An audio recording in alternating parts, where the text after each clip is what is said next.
बनेगा ये वाला धीरे साहू वाला। हाँ बिल्कुल बनेगा। नोटों की गड्डी। अरे बात आराम से करते हैं। एक मिनट, अगर बीजेपी सांसद तो बहुत आराम से काम होता है, विपक्ष का सांसद होता तो उठा लिया जाता उससे पहले। अगर धीरज साहू मान लो बीजेपी में शामिल हो जाए, मोदी जी शामिल कर लें और कोई मंत्री बना दें, तो क्या आप धरना देंगे कि नहीं देंगे?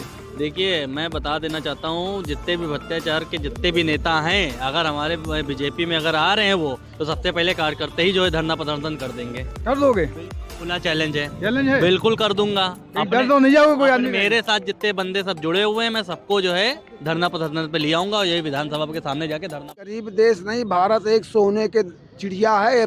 शुरू से कहा गया, इसको चंद भ्रष्टाचारियों ने, चंद लुटेरों ने अपने घर में कैद करके रख लिया है, जो कि 70 साल में वो सब इसी तरह के लोग आ करके और अपने यहाँ रख। कांग्रेस के यहाँ आपका एक ये भी वो प्रश्न होगा कि अगर कांग्रेस के यहाँ क्यों छापा पड़ रहा है और भाजपा वालों के यहाँ क्यों नहीं पड़ रहा है? बिल्कुल रहेगा। बिल्कुल प्रश्न है। मैं उस प्रश्न का उत्तर पहले ही दे रहा हूँ। जो भी व्यक्ति भ्रष्टाचार करेगा, चाहे भाजपा का हो चाहे कांग्रेस का हो, अब वो बख्शा नहीं जाएगा। सन 2000 का सबके पैसे आप निकल रहे हैं, देख रहे हो। अभी एक कन्नौज में पड़ा था, कितना पैसा निकला था एक घर में। बस एक सवाल है, वो दूर इसको छोड़ दो, धीरे साहू को, जेल हो गई, कुछ भी हो गया। अजीत पवार का सब माफ हो गया ना? क्या नहीं, माफ नहीं हुआ। उनके ऊपर केस चल रहा है। क्या केस चला? डिप्टी सीएम जो बना रहेगा उसका कुछ बिगाड़ पाएंगे? बिगाड़ क्यों नहीं? डिप्टी सीएम का यहाँ मालूम हो, प्रधानमंत्री इंदिरा गांधी जेल चली गई। इस्तीफा लिया जाता था, करप्ट लोगों का इस्तीफा लिया जाता था, ये इस्तीफा नहीं ले रहे हैं। नहीं, इस्तीफा लेंगे जब उसको कोर्ट उसको वो करेगी। कोर्ट में केस है, कोर्ट उसको उस दोषी पाएगी तो उस पर कार्रवाई होगी। ऐसा नहीं, क्योंकि अगर इस तरह करेंगे तो देश में तो बहुत बहुत भ्रष्टाचार है और सबके निकाले जा रहे हैं। ऐसा नहीं, भाजपा के भी निकलेंगे। अगर भाजपा के, उनकी भी कार्रवाई होनी चाहिए। हम नहीं करें, अगर भ्रष्टाचारी है, भाजपा में है, अगर उसको समझ में आ रहा है उसके पास पैसा निकला, उसकी भी जांच होनी चाहिए और जांच होगी। ऐसा नहीं है थोड़ी देर के लिए। क्या यहाँ नहीं, भाजपा के अन्य प्रदेशों में सरकार है, जहाँ पे है वहाँ पे कार्रवाई की जा रही। धीरे धीरे होगा, बदलाव हो रहा है। बदलाव आप देखते। बस चाचा, दुख इस बात का है कि भाजपा के नेताओं पे कार्रवाई धीरे धीरे होती है, विपक्ष के नेताओं पे बहुत तेज होता है। और ना कोर्ट आदेश जो पड़ती है, ना जो पड़ती, बस छापा पड़ जाता है। नहीं, कोर्ट के आदेश, जब आप कोर्ट से अगर आदेश लेंगे तो छापा से कोई फायदा ही नहीं। किसी के यहाँ आप किसी अपराधी को पकड़ने जाओगे, उसको कोर्ट से भी वारंट लोगे, तब तक वो अपराधी अपनी व्यवस्था कर लेगा, भाग जाएगा, तो कहाँ मिलेगा? चाचा, इसलिए चाचा, ये जी टीवी वाले सुभाष चंद्रा है, 7500 करोड़ रुपया लोन लिया था इन्होंने। अब 1000 रुपये में सब कुछ माफ कर दिया गया, सेटलमेंट हो गया। तो ऐसे सेटलमेंट हो रहे हैं बीजेपी नेताओं के, सांसदों के, तो ये बताइए क्या कर रहे हैं आप लोग? नहीं, करप्शन नहीं है क्या? अरे हम लोग नहीं कर रहे भैया। ये बताइए, हमारी पार्टी के जो शीर्ष नेता तो वहाँ पे बैठे हैं। ऐसा नहीं, किसी के साथ अगर अन्याय हो रहा है उसके लिए न्यायालय बने हैं।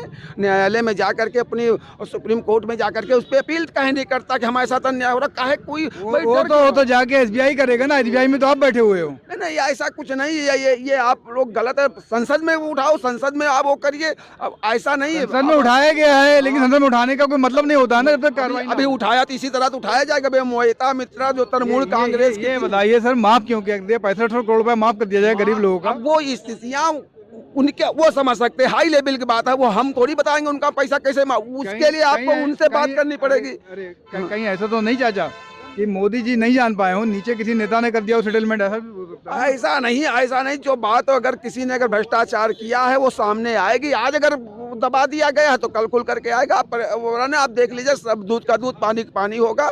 और भारतीय जनता पार्टी 2024 में सरकार बनाएगी, उसके बाद जितने भी भ्रष्टाचार, ये मुद्दा बनेगा ये वाला धीरे साहू वाला। हाँ बिल्कुल बनेगा। नोटों की गड्डी। अरे बात पड़ गई, 8 अलमारी भरी रखी है। इसी तरह सब 100 लोग कैद के यहाँ बेरोजगार लोग, मशीन थक गई है गिनने में। और बेरोजगार ये तो एक हैं, ऐसे हजारों हैं। चूंकि मैं तो कहता रहा हूँ, इस देश का पैसा सारा 2% लोग अपने घर में दबाए बैठे, इसलिए देश भुखमरी पर जा रहा है। ये भ्रष्टाचारी जो आतंकवादी हैं, इनकी सबकी नेता निकाल नहीं रहे हैं। अब इनकी सबकी नेता, अगर सारे नेताओं पर जांच हो जाए, बिल्कुल बहुत पैसा निकलेगा ना। बहुत पैसा। सारे नेता, सारे IAS, हम तो कहते सारे नेता, सारे IAS जो अब तक हुए हैं, इनकी अगर अरे आप वहाँ जाइए, अब एक घर में 500 हजार करोड़ के हैं। अब एक आदमी 10 गाड़ी लैंड क्रूजर लेकर के और वो लेकर के निकल रहा, 50 लाख गाड़ी, तो कहाँ से कौन पूछ रहा? बताइए गोलू जी, ये 220 करोड़ रुपया निकल आया। मशीन थक गई है गिनने में और इंसान भी थक गए हैं गिनने में। तो जब एक सांसद के पास इतना पैसा है तो जितने 543 सांसद हैं और राज्यसभा वाले मिला के करीब 250, 750 में एक साथ अगर सर्जिकल स्ट्राइक करने मोदी जी तो कितना पैसा निकलेगा बताओ। देखिए, पहले तो मैं आपको बता देना चाहता हूँ कि आपने जो आंकड़ा बताया है वो गलत बताया है। अच्छा। आपने 220 करोड़ बताया है, 220 करोड़ नहीं है। अभी तक का जो आंकड़ा है, अभी 1 घंटे पहले की न्यूज़ के हिसाब से 300 करोड़ पहुंच चुका है। पार हो गया जी, पहुंच चुका है। और 2 मशीनें इनकी खराब भी हो गई हैं अभी तक। 300 करोड़ तो खाली कैश है, बाकी तो प्रॉपर्टी भी अब सुन होंगी। लीजिए, अब सुन लीजिए, 2 मशीन खराब हो चुकी है, ये तीसरी या चौथी मशीन पहुंची है और अभी तक जो है गिनाई उस पर चल ही रही है। तो भाई साहब, इतना तो बैंक में नहीं पैसा होता है जितना ये जो है अपने घर में अलमारियों में लगा लगा के गड्डी उसको बिल्कुल बैठे हुए थे। तो उस हिसाब से तो भाई हमारे हिसाब से तो एक सांसद के पास अगर इतना पैसा निकल रहा है तो उस हिसाब से तो इनकी संपत्ति तो बहुत होगी। जब कैश इतना मिल रहा है, भाई मेरी जेब में 70 रुपये कैश पड़ा है, मैं जानता हूँ कि मेरी जेब में 70 रुपये है। अभी मेरी जेब में भाई अगर 1 लाख रुपए निकलता है तो आदमी ये समझेगा भाई बैकग्राउंड में कितना पैसा है। चलिए एक बात बताइए, मोदी जी ने एक चीज किया था, नोटबंदी। तो नोटबंदी में क्या कहा था? नोटबंदी में कहा था काला धन जितना इतना रहेगा सबका निकल आएगा, लेकिन काला निकला कहाँ? ये तो 220 करोड़ दबाए हुए थे। हाँ, ये बाद में आ गया ना 220 करोड़ जो उसके मोदी बाद जी ने कमा कहा लिया। था काला धन लाने के लिए ना।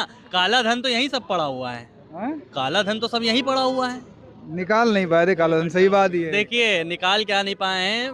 प्रधानमंत्री जी जो है हमारे बहुत ही आराम से काम करते हैं, बहुत सोच समझ के फैसला लेते हैं। बहुत आराम से करते हैं। आप देखिए, एक मिनट, अगर बीजेपी सांसद तो बहुत आराम से काम होता है, विपक्ष का सांसद होता तो उठा लिया जाता उससे पहले ही। अब देखिए, सुनिए मेरी बात।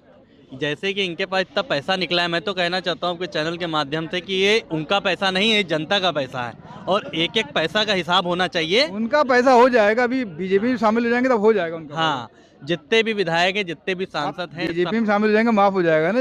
अजीत पवार माफ हो ऐसा गए, थोड़ी ना है। क्यों माफ हो जाएगा? गलती की है तो प्रफुल्ल पटेल का माफ हो गया, सबका माफ तो हो रहा है। कार्रवाई चल रही है उन पे, शायद आपको पता नहीं है। कार्रवाई धीरे चलती रहेगी, नहीं, हल्के चल रही कार्रवाई कर ली भाई, प्रोसेस के हिसाब से काम हो रहा है। कोई छापा हुआ प्रोसेस में, मतलब धीमी कार्रवाई, इसमें तेज कार्रवाई, ये तो फर्क है। नहीं, कार्रवाई उधर भी होगी और इधर भी कार्रवाई होगी। फर्क इतना होगा कि प्रेजेंट अच्छा, टाइम में एक सवाल है, अगर धीरज साहू मान लो बीजेपी में शामिल हो जाए, मोदी जी शामिल कर लें जी। और कोई मंत्री बना दें, तो क्या आप धरना देंगे कि नहीं देंगे?